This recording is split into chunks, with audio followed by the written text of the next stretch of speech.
Hello friends, welcome to your own channel daily stock.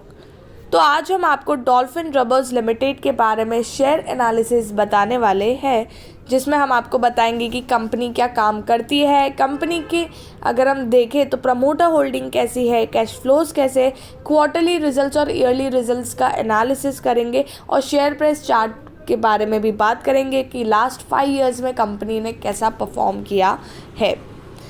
Company profile की अगर हम बात करें तो डॉल्फिन रबर्स ये बेसिकली एक auto and animal driven tubes को सपोर्ट करता है और टायर ट्यूब इंडस्ट्री से बिलोंग करता है, जहां पर ये टायर ट्यूब बनाते हैं जो बेसिकली सारे व्हीकल्स में डलते हैं।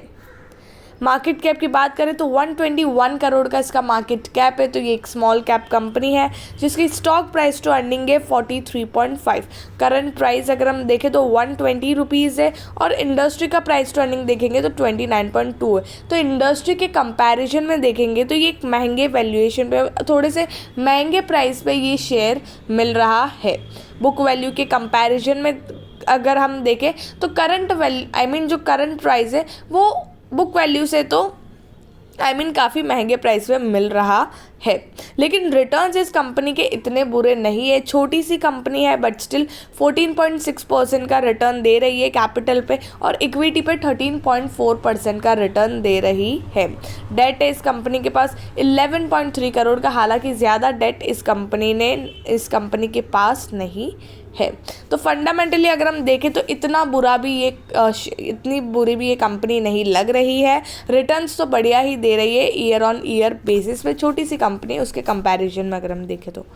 फाइनेंशियल ट्रेंड की बात करें तो पिछले 4 साल में अगर हम देखें तो थोड़ा थोड़ा इंक्रीमेंट इस कंपनी में दिख रहा है। रेवेन्यू के बेसिस पे भी और प्रॉफिट के बेसिस पे भी थोड़ा थोड़ा इंक्रीमेंट इस कंपनी में दिख रहा है। 2019 में अगर हम देखें तो 71.67 करोड़ का यहाँ पर कंपनी ने रेवेन्यू किया, देन 79 करोड़ का, 86 करोड़ का और अभी 88 करोड़ 27 लाख का रेवेन्यू किया है। उसी के साथ अगर हम प्रॉफिट में देखें तो यहाँ पर 1.5 करोड़ प्लस का कंपनी ने प्रॉफिट किया है, यहाँ पर 2.5 करोड़ का प्रॉफिट किया है, यहाँ पर 2.85 करोड़ का प्रॉफिट किया है और यहाँ पर 2 करोड़ 76 लाख का प्रॉफिट किया है। तो यहाँ पर 3 साल में अगर हम देखें तो थोड़ा थोड़ा इंक्रीमेंट प्रॉफिट में भी दिख रहा है और 2022 में इतना भी कंपनी का प्रॉफिट नहीं गिरा है, बट थोड़ा सा यहाँ पर प्रॉफिट गिरता हुआ नज़र आ रहा है। बट ठीक है, वो तो चलता रहता है। तो इंक्रीमेंट यहाँ पर कंपनी में जिस तरह से कंपनी है छोटी सी, तो उस हिसाब से थोड़ा थोड़ा इंक्रीमेंट हमें देखने को मिल रहा है। क्वार्टरली रिजल्ट्स की बात करें तो यहाँ पर ये एक छोटी कंपनी, तो उस वजह से जो डेटा है वो पूरा अवेलेबल नहीं है। तो यहाँ पर 2 ही क्वार्टर के रिजल्ट्स हमें मिले हैं।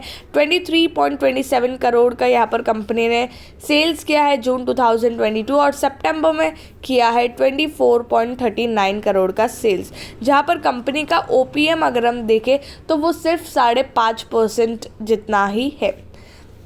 तो यहाँ पर कंपनी के जिस हिसाब से कंपनी का सेल्स है, कंपनी का जो एक्सपेंस है वो भी उतना ही है। तो उस वजह से कंपनी यहाँ पर ज़्यादा प्रॉफिट इस रीज़न से अर्न नहीं कर पा रही। उसके बाद थोड़ा बहुत यहाँ पर कंपनी के पास डेप्रिसिएशन लग जाता है, फिर टैक्स लग जाता है। तो यहाँ पर ओवरऑल कंपनी की प्रॉफिटेबिलिटी और भी कम हो जाती है।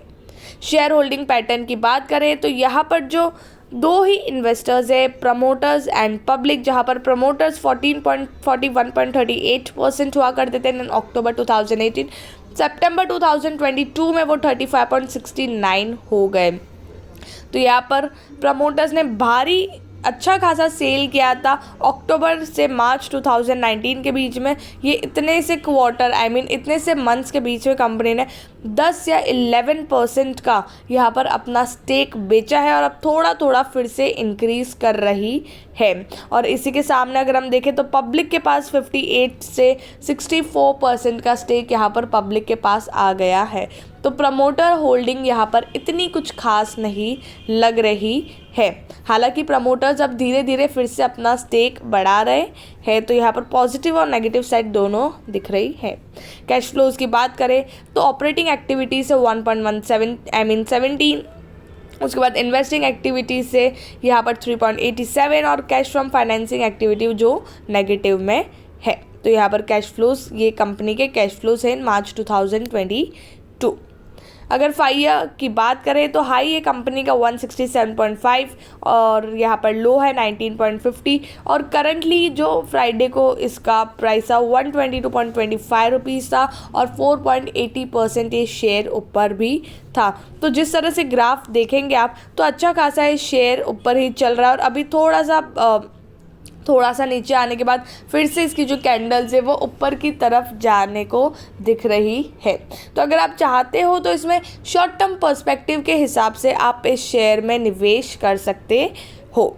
आई होप आपको डॉल्फिन रबर्स लिमिटेड के बारे में सब कुछ समझ में आ गया होगा। अगर आपको वीडियो अच्छा लगा हो तो please do like, share and subscribe our channel. Thank you.